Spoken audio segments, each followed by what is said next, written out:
Welcome back! In this tutorial, we will show you how to use the Smart Nesting feature to save film during printing. After importing your images, select all the images and then click Smart Nesting. You can choose between Bound Box, Contour.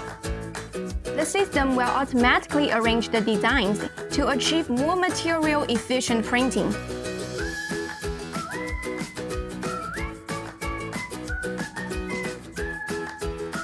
If you need to print multiple copies of the same image, you can adjust the number of copies and vertical spacing to optimize material usage. Using the Smart Nesting feature properly can help reduce film waste and improve printing efficiency. And that's all for today's tutorial. Thank you so much for watching.